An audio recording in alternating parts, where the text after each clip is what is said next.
gone into being far too cool for school, Andrew.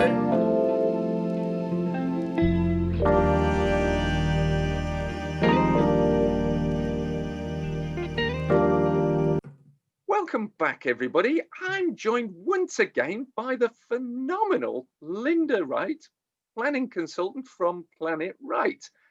And during this planning video series, which if you've not seen the other videos, I suggest you follow those within this playlist.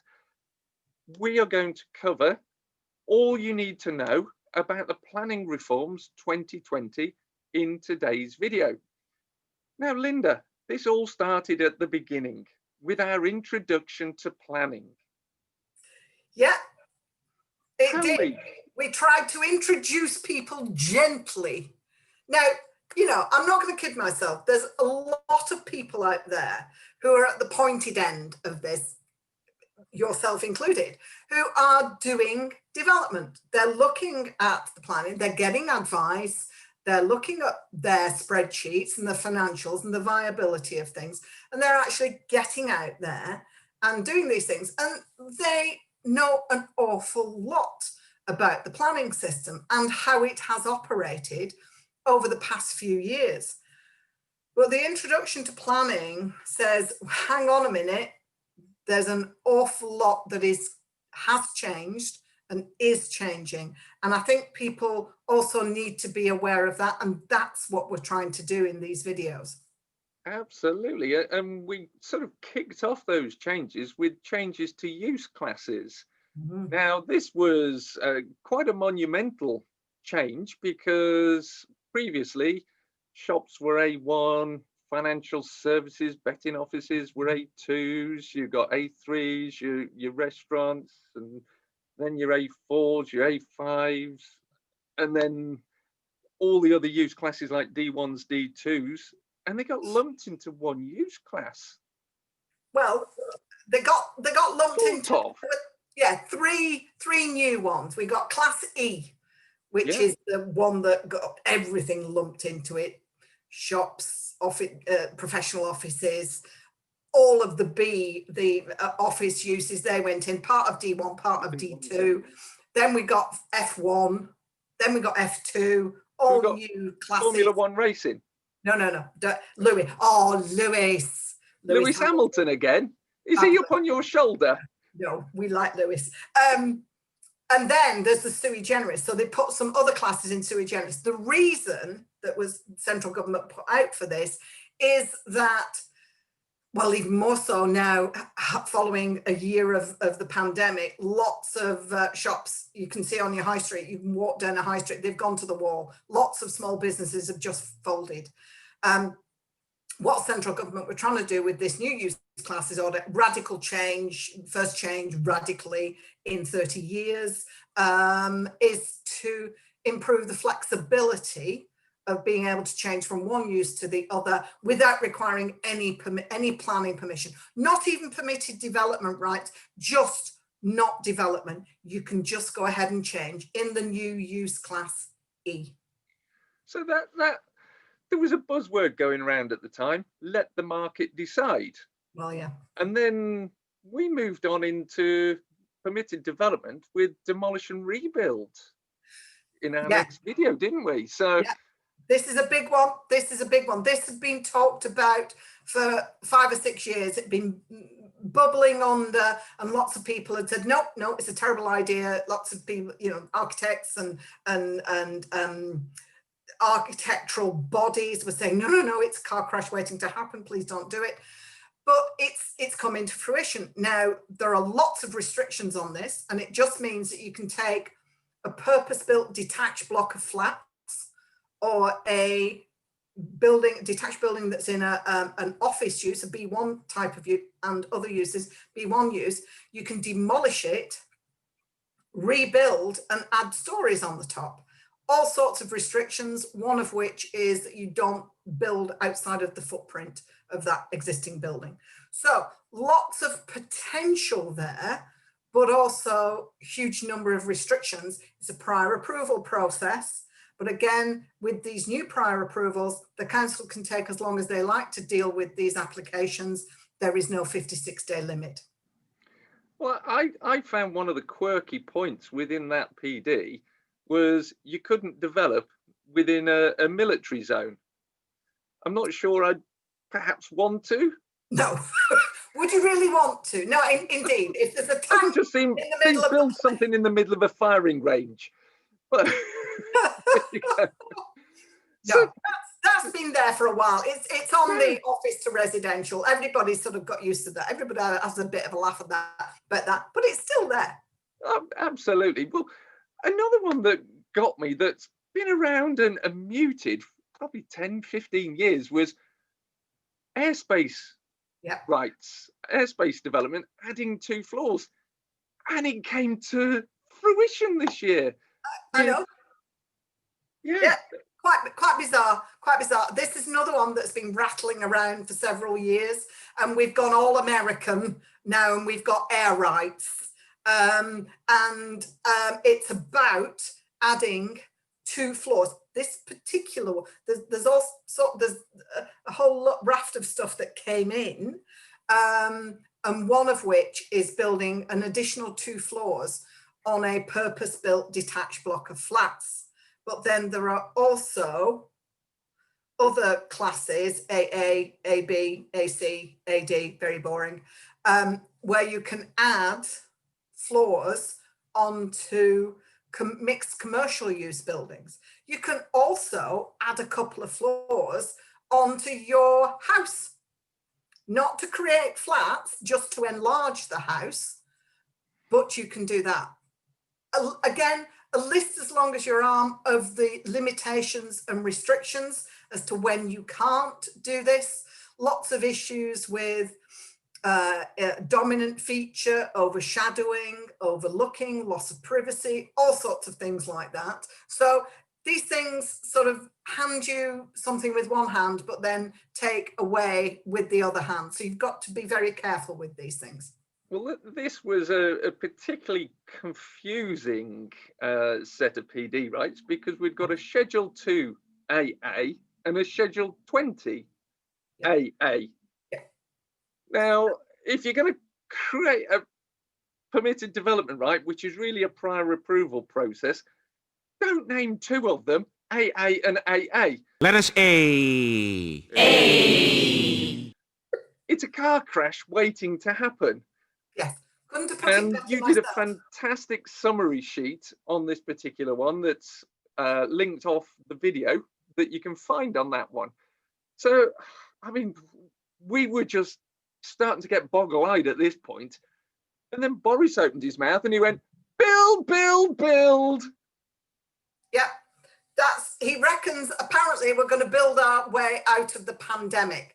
And that's what all of these reforms that had come up to them were about, but also the white paper. And I think we've done 2 of, and the build, and the next video that we did was about planning for the future 2020. Exactly.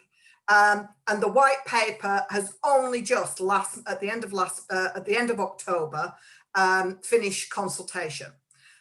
Some of the consultation responses, if you have nothing else to do of an evening and there's nothing on the telly, then have a look at some of the responses to the government's white paper. In particular, the Mayor of London's response to where he just basically disagrees with virtually everything that's in there. Not everything, but he does have a bit of a go at everything that's been put forward. So planning for the future, this is a big issue that is due to come out, and we're all sort of sitting waiting for what's going to happen. It's got to go through House of Commons, House of Lords, and then it's got to be implemented by the councils. And that is, I think, part of the problem, in that the councils are going to be hard pressed. They're already under pressure with the furloughing and people off sick and people self-isolating and working from home and all of this kind of stuff. And there's going to have to be new local plans that are going to have to be written, and written quickly. And quite frankly, some of the local plans that I look at are 20 years old. So I'm not quite sure how all of this is going to work. At the moment, it's not going to be, It's not going to directly impact property developers and investors. The reforms that we've seen that are already out are impacting developers and investors, but this will have more of a direct effect on local planning authorities and how they do their local plans. So it's about work that they have to do in-house. So it's a slightly different thing, the white paper. Well, I mean, that was depressing, that white paper, wasn't it? But there was interesting things about the SIL and the Section 106 merging and all sorts in there. So we won't dive into that now, but we'll follow up on something a little more exciting: the office to residential permitted development changes, adequate natural light. Woo! We're no longer living in caves.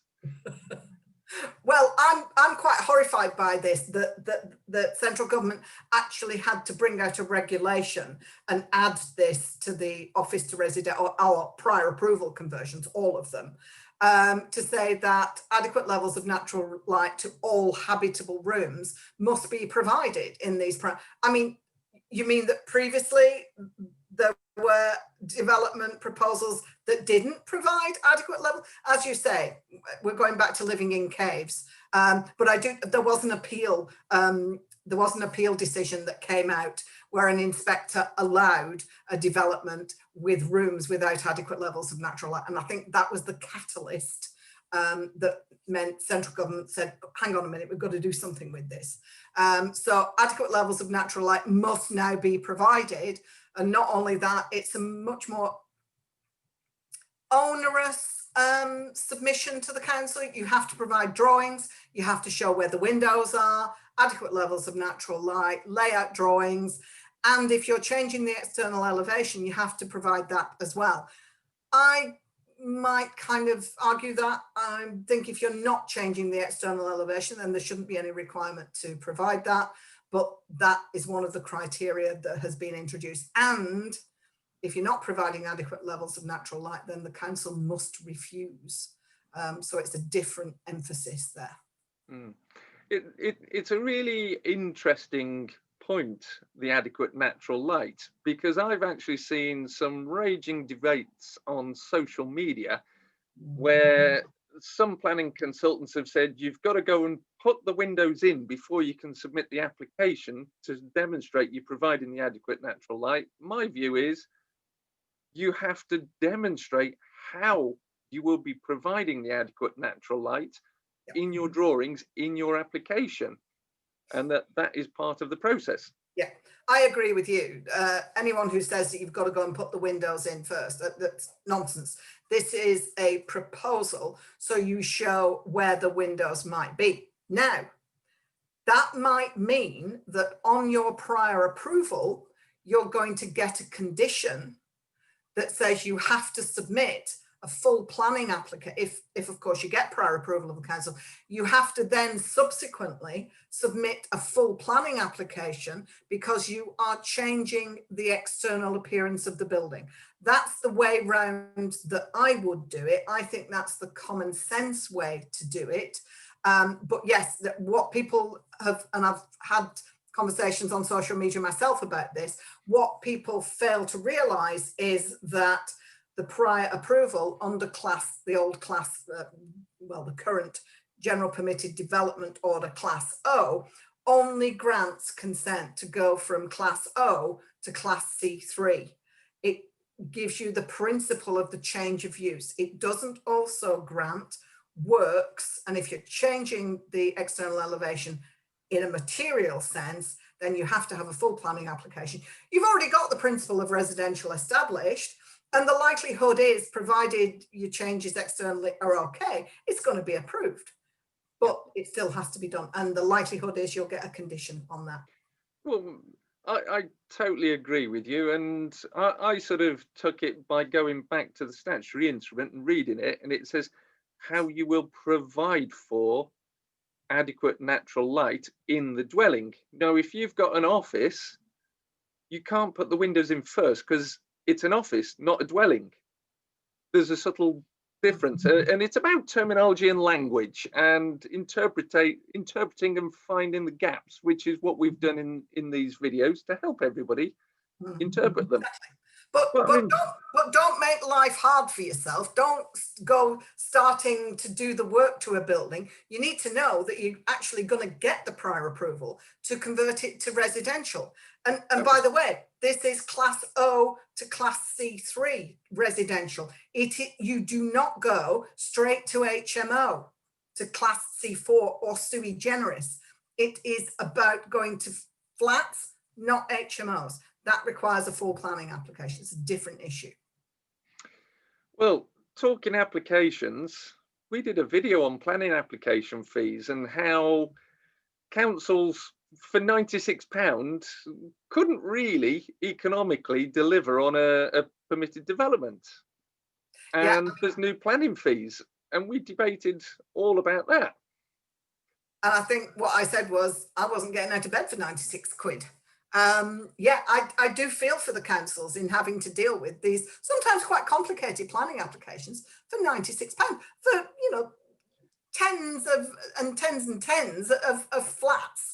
They're quite big developments sometimes. Well, I've seen people develop 200 plus for 96 quid, and it's like, boom, about 50p a flat planning application fee. And 96 quid is all that comes off your bottom line. You know, you don't have to factor in the planning application fee, which you do not get back if you get a refusal, and you do not get back if you withdraw. So yes, but all change on that front as well, as we discussed in the video. £96, as if you're doing the new prior approval procedures, it is now £334 per residential flat. So yeah, exactly, up to 50p to £334 of an application. I know, it's a bit of a difference, isn't it? So that's up to 50, so it's about just over 16 grand. Once you get over 50, they drop it down. Woohoo! Breadcrumbs. You can pay £100 per flat above the 50, but it's still that 16 grand. If you're doing 50 or more flats, that comes off your bottom line. You have the opportunity. This is an opportunity now. I'm not doing profit of doing. I'm trying to help here. Up until the 31st of July 2021, you have the opportunity to submit an application for office to residential conversion, still for £96. I feel like I'm on I've got party poppers going off here. I feel like I'm on a market barrow saying, roll up, get your applications for 96 quid.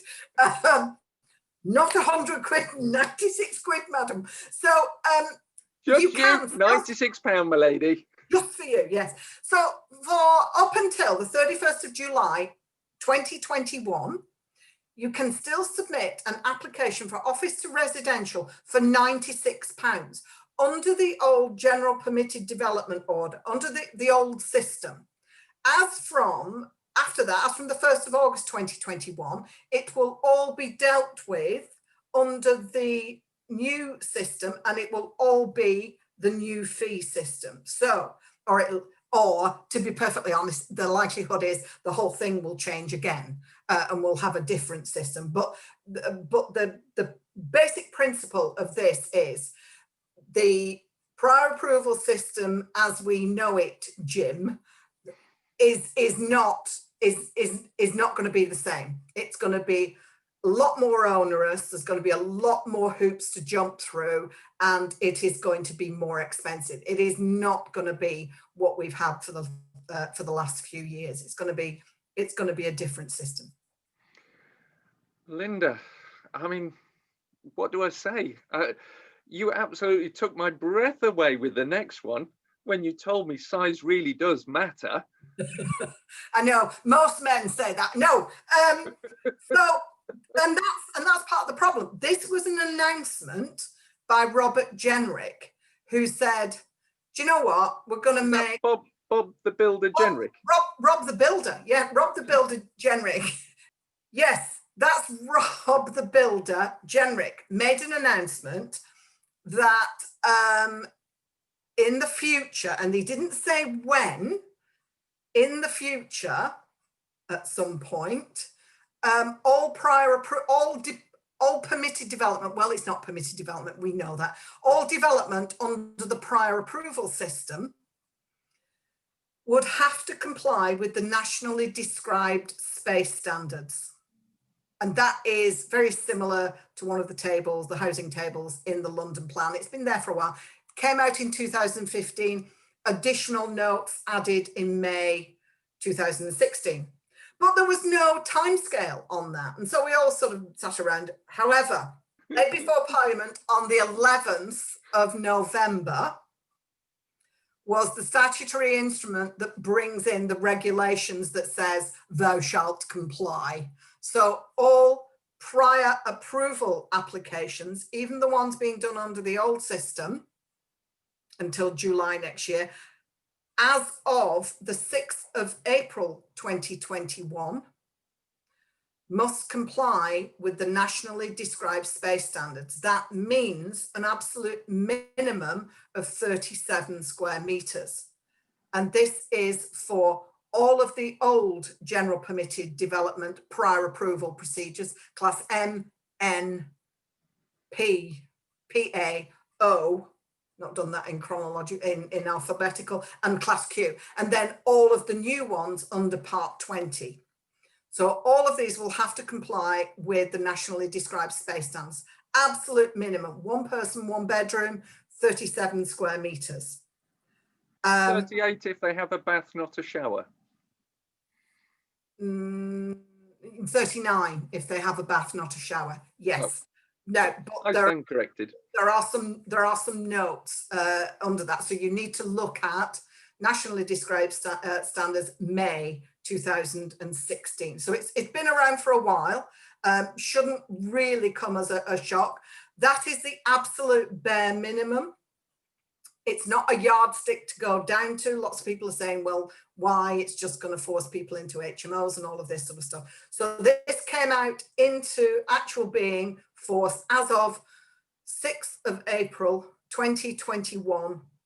All prior approval applications will have to comply with these space standards. But the good news in all of this, before you say anything, is that class G, which gives you permitted development rights to put 2 flats above commercial and shops, that is not a prior approval procedure. It's a permitted development. So that does not apply to the creation of 2 flats. So 2 flats above a shop could still be 30 square meters, 25 square meters. You know, you've got to be careful with this for mortgage purposes and all of that. Mortgage advisors will help you with that. But if you wanted to go to 30 square meters, you would be able to do that because its permitted development does not require a prior approval of the council. Slightly different system. So what we're saying is, in this planning playlist that we've just quickly run through with all you need to know about planning reforms 2020, we share with you the rules as they are. We give you the good news, the gaps of light, shall we say, like your class G there, yep, where there's opportunity for you. Chinks of light, yes. Light, yes. Where there's opportunity for you to develop.